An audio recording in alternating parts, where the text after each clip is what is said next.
오늘 읽은 본문 말씀은 갈렙이 여호수아에게 하는 말입니다.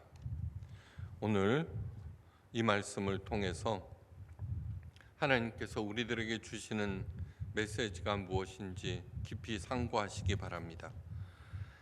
머리가 둘 달린 뱀이 있습니다. 그런데 이 머리 둘 사이가 너무너무 나쁩니다. 한 머리가 동쪽으로 가려고 하면은 나머지 머리가 심통이 나서 서쪽으로 가려고 합니다. 한 마리가 피곤해서 자려고 하면 나머지 머리가 일부러 잠을 자지 않고 몸을 뒤틀어 버립니다. 그래서 각각 머리가 생각합니다. 저놈만 없으면 잘 살 수 있을 텐데, 저놈만 없으면 먹이를 혼자 독차지할 수 있을 텐데 라고 생각합니다. 그러던 어느 날 머리 하나가 독초를 발견하고 드디어 저 지긋지긋한 놈을 없앨 기회가 왔구나 회심의 미소를 지으며 그 독초를 꿀꺽 삼켰습니다. 그러자 온몸에 독이 퍼져 그 뱀은 죽고 말았습니다. 우리 사람들은 하나 더하기 하나가 둘이 되지 않습니다. 플러스 10, 100, 1000 만이 될 수도 있고 반대로 마이너스 10, 100, 1000 만이 될 수도 있습니다. 예를 들어봅니다. 한 부부가 있습니다. 두 사람을 보면은 분명히 누구보다도 똑똑하고 재능이 있습니다. 그런데 두 사람 사이가 좋지 않아서 허구한 날 싸움으로 치셉니다. 그런데 다른 부부는 별다른 재능도 없고 남들보다 모든 면에서 뒤처집니다. 그런데 서로 사랑하고 열심히 성실히 일하여서 누구보다 행복하고 넉넉한 가정을 이룹니다. 우리 이 이야기는 결코 드문 얘기가 아닙니다. 둘 이상의 사람이 모여 구성된 모든 공동체가 머리 둘 달린 뱀이기 때문입니다. 남편과 아내로 구성된 가정은 머리 둘 달린 공동체, 교회는 머리가 여러 개 있는 공동체입니다. 그렇기 때문에 건강하고 행복한 공동체를 만들기가 대단히 어렵습니다. 그 두 머리, 세 머리, 열 머리가 서로 마음이 같아야 하기 때문입니다. 혹시 다른 머리가 미워서 독초를 먹고 있지 않은지 한번 점검해 봐야 합니다. 지금 저 머리를 누리고 이기고 있는 것처럼 보일지 몰라도 언젠가는 독이 온몸에 퍼져 모든 생명이 잃게 될지 모릅니다.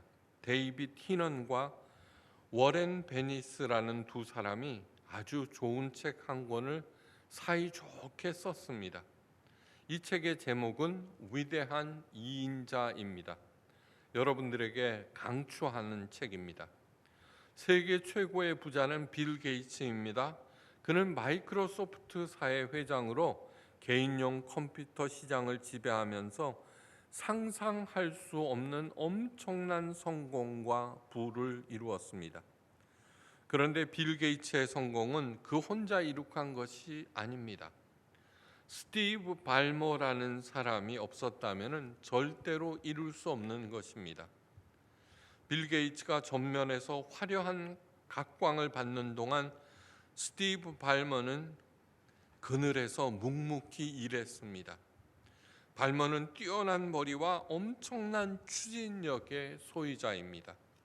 빌 게이츠가 이만하면 됐다고 주저앉으려고 할 때마다 스티브 발머는 안 된다고 번번이 반대하였습니다. 그리고는 새로운 기술과 제품을 개발하여서 시장을 공략하였습니다. 상황이 이렇게 되면 을에 두 사람 사이에 분쟁이 일어나고 사이가 벌어졌을 것입니다. 특히 대부분의 신제품과 돌파 아이디어는 스티브 발머의 머리에서 나온 것이므로 이 발머는 언제든지 독자적으로 행동할 수 있습니다. 그러나 발머는 그렇게 하지 않았습니다. 언제나 빌 게이츠를 앞세웠고 모든 공이 그에게 돌아가는 것을 전혀 개의치 않았습니다. 마이크로소프트사의 전 임원 중에 한 사람이 이런 말을 합니다. 마이크로소프트는 빌 게이츠 없이도 얼마든지 경영하고 성공할 수 있습니다. 하지만 스티브 발머의 성공하려는 노력이 없이는 절대로 살아남을 수 없습니다. 이것이 이 회사의 독특한 점입니다. 마샬 장군이라고 있습니다. 2차 대전을 승리로 이끌고 2차 대전 후에 유럽을 부흥시킨 그러한 미국 장군입니다. 그는 미국 국무장관과 국방장관을 역임하면서 트루먼 대통령의 오른팔 역할을 합니다. 군인으로서는 처음으로 노벨 평화상을 받은 인물입니다.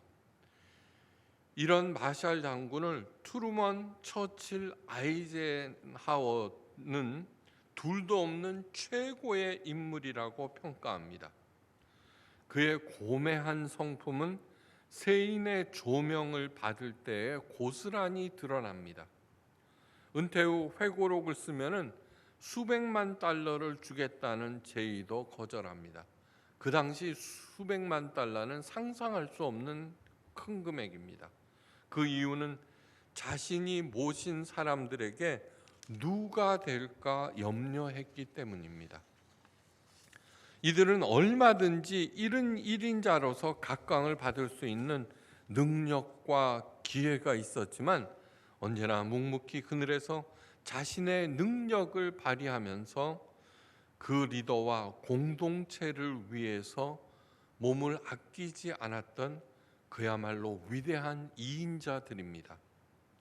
데이빗 히넘과 워렌 베니스는 이들이 가진 자질을 협력자 정신이라고 불렀는데, 위대한 협력자가 되기 위해서 반드시 가져야 할 덕목 3가지를 뽑았습니다.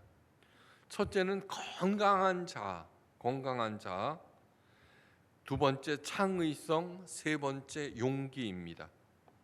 특별히 협력자는 건강한 자아를 가지고 있어야 합니다. 이기는 것을 최고의 가치로 여기는 현대 사회에서 2등, 3등이 되기 위해서는 특별한 자신감이 필요합니다. 이것이 바로 건강한 자아입니다. 여기에 창의성은 필수입니다.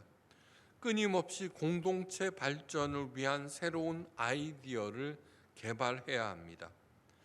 그리고 마지막으로 그 공을 다른 사람에게 돌릴 수 있는 용기와 큰 아량이 필요합니다. 오늘 본문 말씀, 갈렙이 여호수아에게 한 말이라고 하였습니다. 오늘에 등장하는 갈렙은 한마디로 위대하기 짝이 없는 그러한 인물입니다.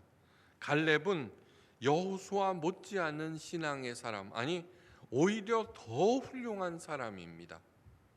가나안 땅에 12명의 정탐꾼을 보내고 그 땅을 탐지하고 돌아올 때의 일입니다. 10명의 정탐꾼들은 그 땅에 사는 아낙 자손들의 장대함에 기가 질려서 스스로 메뚜기 같다고 두려워 떨고 하나님께서 주시겠다고 한 가나안 땅을 거민을 삼키는 땅이라고 평가절하합니다. 그렇게 벌벌 떨고 있을 때 갈렙과 여호수아만이 하나님의 약속을 굳게 믿고 가나안 땅으로 올라가자고 주장합니다. 모든 사람들이 두려움에 아우성을 쳤고 이 두 사람을 돌로 치려 하였습니다. 너 조용히 해. 안 그러면 이 돌로 칠 거야.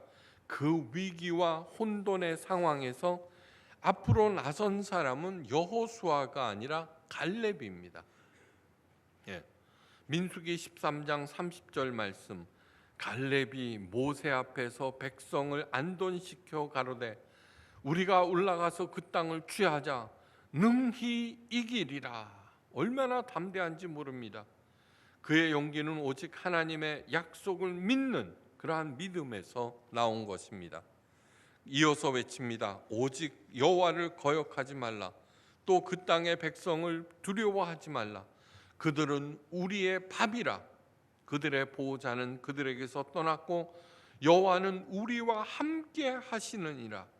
그들을 결코 두려워 말라. 네. 갈렙의 이 말 한마디에 백성들의 아우성이 멈췄습니다. 그런 갈렙이었지만 모세의 뒤를 이어 이스라엘의 영도자가 된 것은 여호수아입니다. 갈렙은 얼마든지 이에 반발할 수 있었습니다. 우리가 살면서 수도 없이 봅니다. 수도 없이. 자기를 따르는 사람들을 이끌고 분당할 수도 있습니다. 그러나 갈렙은 그렇게 하지 않았습니다. 그는 겸손하고 사려 깊은 자신보다는 공동체를 생각하는 훌륭한 인격의 소유자입니다. 오늘 본문 말씀에서도 갈렙은 여호수아 앞에서 머리를 조아리는 그러한 겸손한 모습을 볼 수 있습니다. 여호수아에게 건네는 말은 깍듯하기 그지없습니다. 자신을 낮춥니다. 그런데 친구인 여호수아를 아주 극존칭을 쓰면서 높이고 있습니다. 그는 마음속으로도 하나님의 처사 모세의 처사를 존중하고 여호수아를 자신의 지도자로 모신 것입니다. 여호수아의 명령은 곧 하나님의 명령으로 알았고 45년 동안이나 몸을 아끼지 아니하고 그 명령을 수행하였습니다. 하나님께서 그런 갈렙을 축복하셨습니다. 그의 나이가 85세 되었으나 오늘 본문 말씀대로 오히려 강건하니 나의 힘이 그때나 이제나 일반이라 싸움에나 출입에 감당할 수 있사옵니다 입니다. 예, 있사옵니다 이렇게 존칭을 쓴 거는 자기 친구 여호수아에게 한 말입니다. 네.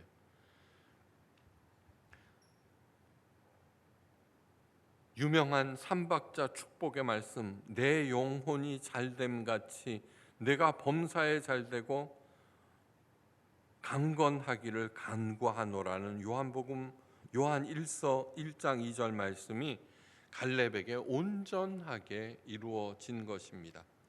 지금 현재 각 지파에게 그동안 점령한 가나안 땅을 분배하는 중입니다. 그동안 우리는 몇 주에 걸쳐서 이스라엘 백성들이 가나안 땅을 점령하는 그 과정을 보았습니다. 그런데 간단하게 나왔지만 그것이 5년 동안에 이루어진 일입니다. 하여간 그 땅을 각 지파에게 분배하는데 갈렙은 여호수아에게 헤브론 땅을 달라고 요청합니다. 이것은 단순히 자신의 공로를 인정해서 시급을 달라는 그런 뜻이 아닙니다. 이 헤브론 땅은 비옥하거나 안전한 땅이 아니라 오히려 반대입니다. 척박하고 위험이 가득한 그런 땅입니다. 15절 말씀입니다. 헤브론의 옛 이름은 기럇 아르바라. 아르바는 아낙 자손 가운데 가장 큰 사람이었더라. 이스라엘 사람들을 두렵게 하였던 아낙 자손들 가운데 가장 크고 강한 사람들이 사는 땅이 바로 헤브론입니다. 이 뜻은 통제하기가 너무너무 힘든 곳, 그런 땅을 갈렙은 자기에게 달라고 합니다. 저는 여호수아가 갈렙을 축복하는 장면을 구약에서 가장 아름다운 장면으로 생각합니다. 마음속에 한번 그려보십시오. 85세 동갑의 노인 둘이 있습니다. 한 사람은 떡 버티고 서 있고 한 사람은 그 앞에 무릎을 꿇고 있습니다. 어디선가 한 줄기 바람이 불어와서 두 노인의 하얀 수염을 스치고 지나갑니다. 사람들은 숨을 죽이고 그 광경을 바라보고 있습니다. 그리고 여호수아는 갈렙의 머리에 손을 얹고 하나님의 복을 기원합니다. 여호수아의 마음이 어땠을까요? 평생 동안 자신을 도와 하나님의 사명을 수행토록 한 갈렙에게 진심으로 고마워했을 것입니다. 그리고 갈렙과 같은 믿음의 친구를 주신 하나님께 무한 감사를 올렸을 것입니다. 그리고 사람들도 갈렙의 그 훌륭하고 위대한 인격에 다시 한번 머리를 조아렸을 것입니다. 여기에서 인간의 그 지긋지긋한 갈등과 피나는 경쟁과 어찌할 바 모르는 번민은 눈꼽만큼도 볼 수가 없습니다. 그것을 오직 이들 모두가 하나님의 영광을 위하여, 하나님의 사명을 위하여 헌신하였기 때문에 얻을 수 있는 것입니다. 오늘 말씀을 통하여서 마음에 새겨야 하는 것이 있습니다. 그것은 모든 사람들 아무리 뛰어나고 위대하다고 할지라도 2인자라는 사실입니다. 1인자는 누구입니까? 우리 주 예수 그리스도 삼위일체 하나님이십니다. 모세도 2인자였습니다. 여호수아도 다윗도 모두 다 영원한 2인자라고 생각했습니다. 그 누구도 2인자입니다. 그들 모두가 하나님을 1인자로 모시면서 살았습니다. 하나님을, 예수님을 1인자 영원한 주인으로, 영원한 지도자로 모시고 사는 사람의 인생은 절대로 실패하지 않습니다. 절대로. 세상의 문제가 무엇입니까? 실패의 원인이 무엇입니까? 그것은 능력도 자격도 없으면서 자신이 1인자가 되려고 하기 때문입니다. 설사 1인자가 되지 못한다고 하더라도 1인자, 언제나 1인자를 노리면서 음해하기도 하고요. 1인자가 되기 위해서 쓸데없는 일, 노력을 도모합니다. 여러분, 요즘에 연세 묻지마 살인이 막 일어나죠? 그렇게 능력도 자질도 안 되는 그 사람조차도 있죠. 1인자가 되려고 하면서 그런 무모한 짓을 저지릅니다. 치약으로 유명한 콜게이트사 아시죠? 그죠? 그 콜게이트사를 설립한 사람이 바로 콜 게이트입니다. 그는 젊었을 때 동네 노인에게 무엇을 하며 인생을 살아야 되겠느냐 하고 물었습니다. 그 노인은 무엇을 할 줄 아느냐고 물었습니다. 너는 뭘 할 줄 아니? 저는 비누를 만들 줄 압니다. 그러자 그 노인은 비누를 열심히 만들어라. 그러나 언제나 기억해야 할 것은 예수님을 동업자로 또 주인으로 모시고 그 비누를 만들어라. 수입이 생기거든 언제나 11조를 드리라. 11조는요 복채가 아닙니다. 11조는 당신은 나의 주인입니다라는 신앙 고백이 바로 11조입니다. 그리고 언제나 주님과 상의하며 사업을 하거라고 말해 주었습니다. 콜게이트는 그 말을 평생 동안 마음에 간직했습니다. 잊지 않았습니다. 그리고 열심히 성실하게 일했습니다. 그 결과 무엇입니까? 세계 최고의 기업 중에 하나로 만들었습니다. 갈렙이 친구 여호수아에게 기꺼이 머리를 조아리는 이유는 자신도 여호수아도 하나님을 하나뿐인 주인임을 인정하며 같은 목표를 향해 나아갔기 때문입니다. 그래서 그들은 힘을 합칠 수 있었으며 그 사나운 아낙 자손들을 물리치고 가나안 땅을 차지할 수 있었습니다. 여러분, 가정이 행복하기 위해서는 아내와 남편이 하나가 돼야 된다고 생각하는데 절대로 어려운 일입니다. 서로 다른 사람이 마음이 하나가 될 수가 없습니다. 참아야 됩니다. 그러면 폭발합니다. 참고 있는 사람은 언제나 자기 덕이라고 생각합니다. 가정이, 모든 공동체가 하나가 되기 위해서는 하나님과 마음이 먼저 합해져야 합니다. 그것을 잊어서는 안 됩니다. 예수님은 하나님 자신이었지만 이 땅에서 어떻게 영원하신 1인자 여호와 하나님께 충성하고 그분을 사랑하는가, 그 길을 보여주셨습니다. 예수님은 하나님의 명령에 따라 그 무서운 십자가를 지셨습니다. 그러자 하나님께서 예수님을 세워서 가장 위대한 영원하신 구원자로 세워주셨습니다. 갈렙에게 할당된 헤브론 지역의 옛 이름은 기럇 아르바였습니다. 기럇 아르바라는 뜻은 아르바의 성읍이라는 뜻입니다. 그 성주의 이름이 뭐냐 그러면 아르바입니다. 그런데 이 이름이 헤브론으로 바뀌었습니다. 헤브론의 뜻이 너무너무 중요합니다. 힘을 합치다 연합하다라는 뜻이 바로 헤브론입니다. 누구와 연합한 것입니까? 하나님과 연합한 것입니다. 여호수아와 갈렙은 서로 다른 인격입니다.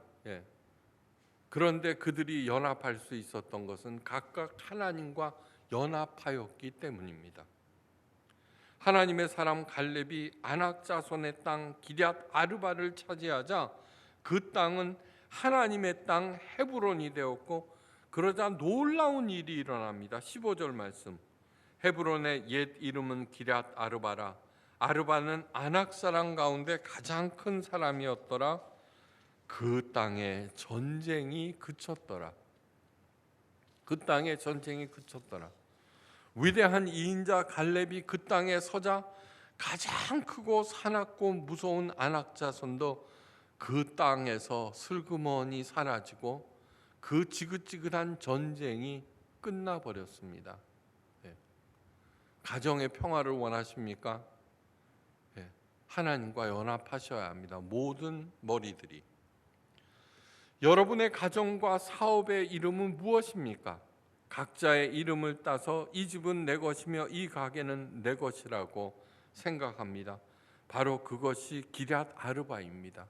목사들은 어떻게 됩니까? 그 교회를 세워놓고 자기 이름을 붙입니다. 겉으로는 하나님의 이름이지만. 저는 지금까지 담임 목사로서 갑질한 적이 없습니다. 이 교회를 내 것이라고 생각한 적 한 번도 없습니다. 그렇게 자기 이름을 내거는 순간 언제나 갈등이 있고 싸움이 끊이질 않습니다. 한순간에 쉼도 없고 밤낮에 수고만이 있습니다. 그러면서 쌓이는 것은 뭐예요? 걱정과 근심과 분노, 억울함, 이런 것들이 계속 쌓일 뿐입니다. 내 가정과 사업과 우리 교회를 헤브론으로 만드시기를 간절히 바랍니다. 헤브론, 하나님과 연합한 곳, 하나님을 주인으로 모신 곳, 그리할 때 그곳에 전쟁이 그치고 평강과 번영이 있습니다. 우리 교회의 이름은 무엇입니까? 삼위일체 하나님이 주인이 되는 곳, 진정한 주님의 몸된 교회가 되어야 합니다. 그리할 때 모든 세력들, 어둠의 세력들은 조용히 꼬리를 내립니다. 대적자들은 사라져 버립니다. 서로의 갈등도 없어집니다. 우리 교회에서는 신천지 아웃 그런 얘기를 한 적이 없습니다. 왠 줄 아십니까? 신천지들이 들어왔다가 있죠. 오히려 새신자로 등록하기 때문입니다. 이것이 바로 갈렙 위대한 이인자가 우리들에게 보여준 것입니다.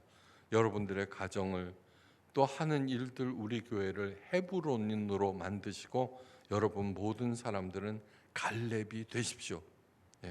그리하여서 위대한 이인자들만이 누릴 수 있는 영광과 평강이 충만하시기를 주님의 이름으로 축원합니다. 기도하십니다. 하나님 아버지, 그동안 나는 1인자가 되기 위하여 자격도 능력도 안 되면서 몸부림쳤습니다. 이제는 겸손히 하나님을 나의 주인으로 모시고 2인자 자리로 가겠습니다. 내가 비록 1인자가 되지 못한다고 할지라도 낙담하거나 억울해하지 않는 건강한 자아를 갖게 하시고 하나님께서 지혜와 능력을 주셔서 창의력으로 충만하여 내가 속한 공동체를 살릴 수 있게 하시고 그 모든 공을 기꺼이 다른 사람에게 넘길 수 있는 용기를 허락하옵소서. 그리하여서 하나님께서 주시는 30배, 60배, 100배 복을 누리고 베푸는 위대한 이인자들이 되게 하옵소서. 이제는 성부, 성자, 성령 삼위일체 하나님의 그 크신 은혜와 사랑과 은사와 능력 언제나 좋은 곳으로 인도하시고 풍성하게 공급하심이 위대한 이인자로 살리라 다짐하는 하나님의 존귀한 자녀들과 각 가정 하시는 일들과 우리 교회 위에 지금부터 영원까지 함께 계시옵기를 간절히 기도하옵고 축원드리옵나이다. 아멘.